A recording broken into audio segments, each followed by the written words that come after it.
Welcome to the season of Advent. We begin the fourth and last week of the Advent season. In this Sunday's Gospel, we have a very moving scene.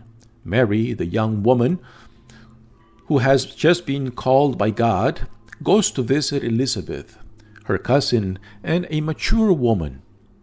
Both women are with child.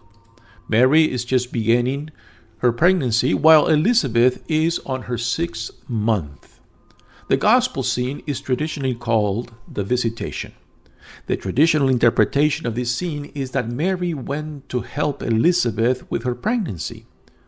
This is a very pious interpretation that makes very little sense because it does not take into consideration Mary's own journey. First of all, it was usually women with the experience of pregnancies who helped pregnant ones. Mary is young and has no experience with pregnancies. Secondly, it is Mary who is in need of help. Mary's life has been turned upside down with the message of the Archangel Gabriel. Mary is probably around 14 years old, maximum. She's trying to make sense of what God has revealed to her and the implications of this revelation.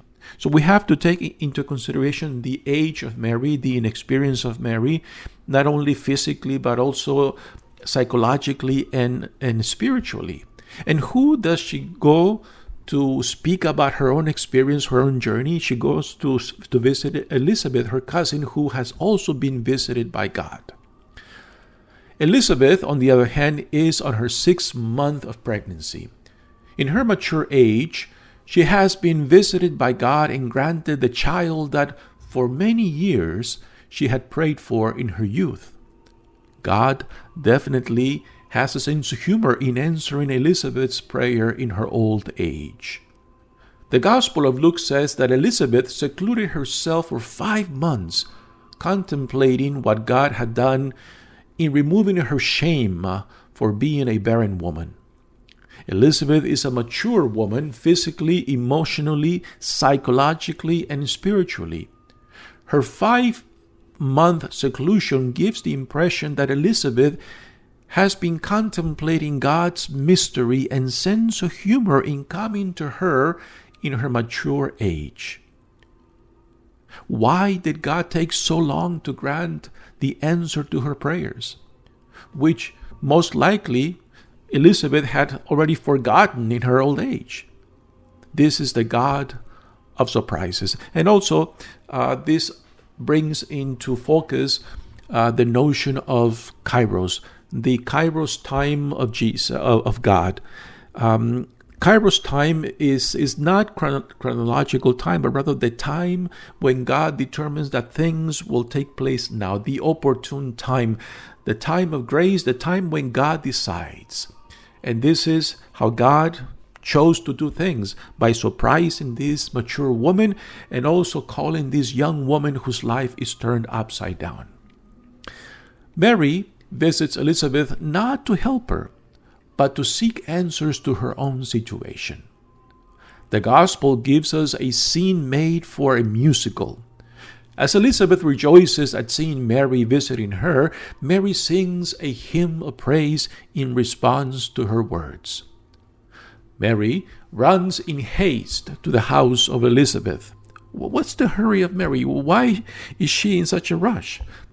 Yeah, I think the Gospel of Luke gives us the impression that Mary is seeking answers to her own particular journey. In her youth, in her immaturity, in her not knowing what to expect and what to make of God's revelation to her. She is confused and perplexed. She needs to make sense of her own experience. When she arrives, Mary and Elizabeth look at each other. And this is the way I imagine the scene. This is the way that, as a man, this is what I imagine and contemplate in this visitation. Mary comes, knocks at the door. Elizabeth opens the door. Mary cries in confusion, while Elizabeth, who has spent the last 5 months in seclusion and contemplation, smiles, comforts, and reassures Mary that all will be well. Mary comes into the house, and both women share their experiences of what God is doing in their lives. Again, the contrast between the young woman and the older woman, the immature woman and the mature woman, the woman Mary, who is inexperienced and also barely growing and into this call that God has given her, while Elizabeth, in her maturity, in her especially spiritual maturity, she serves not only as a comfort but also as a guide to Mary as Mary begins her own journey. The all-powerful God becomes one with us in the taking of the fullness of our humanity in Jesus.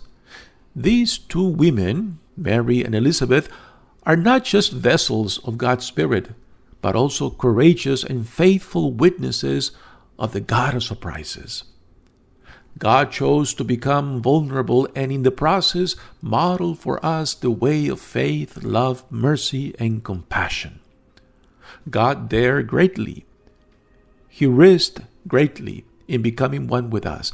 And in this daring greatly by God, we can also say that Mary as well dared greatly in saying yes, just also as Elizabeth dared greatly in allowing herself to be surprised in her mature age by God. Now, the other question that for me it comes up in this beautiful scene is this: was it worth it? Worth it for God? Worth it for Mary? Was it worth it to dare and risk so much for others? This is the risk and the great daring that God took in becoming one with us, in becoming vulnerable. And the question for us is this also: is it worth it? Is it worth it to dare to risk for others? Because as disciples of Christ, then we must follow in His own footsteps. And in saying yes to God, we will also be risking a lot by not going after our own will, but rather seeking to fulfill God's will in our lives. A most blessed and joyous Christmas to all.